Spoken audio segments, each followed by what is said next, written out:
Money talkers, welcome to my channel money talks with Payal. So E Mudra IPO जब list होगी तो क्या होना चाहिए, उसका लिस्टिंग की स्ट्रैटेजी, उसको लेके इस वीडियो में हम बात करने वाले हैं। तो अगर आपने मेरा वीडियो फॉलो किया है तो चाहे वो उसका रिव्यू हो या फिर मेरा इसमें फाइनल ओपिनियन हो, दोनों चीज़ों में ही मैंने बहुत क्लियर कट ये चीज़ बोला था कि अगर आपको इसमें अप्लाई करना है तो लिस्टिंग गेन के लिए अप्लाई मत कीजिए, क्योंकि चांसेस हैं कि यहाँ फ्लैट से डिस्काउंट लिस्टिंग भी हो सकती है। आप इस वीडियो में जाके 2 मिनट के बाद आप सुन सकते हो कि वो चीज़ मैंने बोला था कि यहाँ लिस्टिंग गेन की अपॉर्चुनिटी थोड़े से कम है। लॉन्ग टर्म अगर आपको होल्ड करना है तो ये ठीक है, लॉन्ग टर्म के लिए अप्लाई कर सकते हो। अदरवाइज उतनी वैसी आईपीओ नहीं है बिकॉज ऑफ द वैल्यूएशन कि आपको बहुत अच्छे लिस्टिंग गेन दे दे।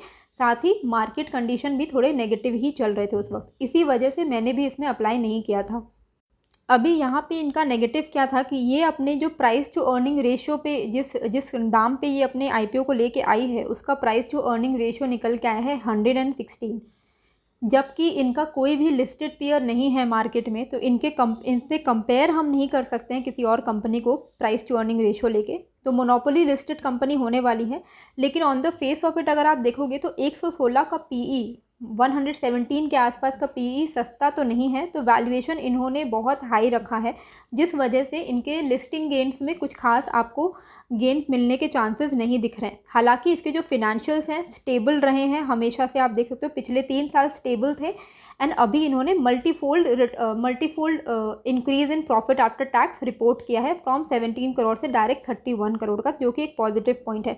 तो कंसिस्टेंसी है, इनके जो कस्टमर्स हैं वो लॉयल कस्टमर्स हैं, ब्लू चिप कंपनीज भी इनके कस्टमर्स हैं। बड़े बड़े कंपनीज जो इंडिया के टॉप 500 के अंदर आते हैं वो सारे इनके क्लाइंट्स हैं और लॉन्ग स्टैंडिंग क्लाइंट्स हैं। तो ये सब इनका पॉजिटिव पॉइंट है। और प्लस डिजिटल सर्टिफिकेट का इनका अपना अकेले का ही काम है, जो कि ये मोनोपोली लिस्टेड कंपनी होने वाली है। तो ग्रे मार्केट में अगर हम देखें तो कुछ खास असर देखने को मिल ही नहीं रहा है, ज़्यादा इंटरेस्ट नहीं है ग्रे मार्केट में इस आईपीओ को लेके। ±10 चल रहा है, मतलब 10 रुपया ऊपर 10 रुपया नीचे, इसी तरीके का ट्रेड चल रहा है।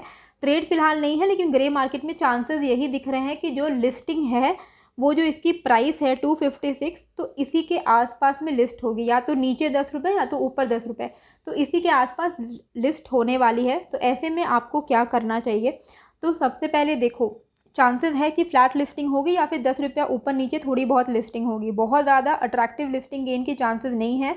हालांकि डिलीवरी में थोड़ा अलग केस हो गया था, अब इस तरीके का कुछ होता है तो बहुत अच्छी बात है।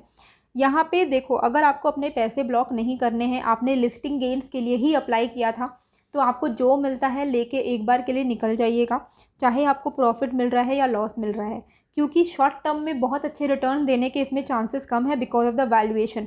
जब कोई आईपीओ ऐसे मार्केट सिनारियो में हाई वैल्यूएशन के साथ लिस्ट होगी तो देयर आर चांसेस कि उसमें गिरावट आनी ही आनी है, चाहे वो अभी ना आए, आपको 1-2 दिन में कुछ प्रॉफिट दे दे, लेकिन अनसर्टेनिटी भी रहेगा और वैल्यूएशन हाई है तो कभी भी गिर सकता है मार्केट। और मार्केट गिरेगा तो ये हाई वैल्यूड शेयर्स बहुत तेज़ी से नीचे की तरफ फॉल करेंगे।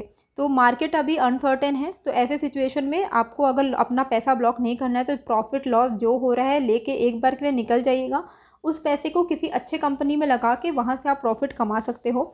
लॉन्ग टर्म जिनको होल्ड करने का पेशेंस है वो इसको लॉन्ग टर्म के लिए होल्ड कर सकते हैं, क्योंकि it is a long term play. ये कंपनी लॉन्ग टर्म के लिए ही है, ये कंपनी लिस्टिंग गेन्स के लिए है ही नहीं। ये चीज़ मैंने ऑलरेडी आपको फाइनल ओपिनियन में बता दी थी। तो अगर आपका होल्डिंग कैपेसिटी है तो होल्ड कर सकते हो, अदरवाइज लिस्टिंग गेन में जो मिलता है प्रॉफिट लॉस एक बार के लिए लेके निकल जाइए। फ्रेश एंट्री जो लेने का सोच रहे हैं अभी के लिए अवॉइड कीजिए। क्यों? क्योंकि वैल्यूएशन इस कंपनी की हाई है, तो थोड़ा सा वैल्यूएशन करेक्शन होना ज़रूरी है। साथ ही मार्केट कंडीशन अनसर्टेन है और 8 जून के आसपास में आरबीआई का मॉनेटरी पॉलिसी भी आने वाला है। तो आई एम एक्सपेक्टिंग कि 8 जून के आसपास में मार्केट में थोड़ी गिरावट आएगी।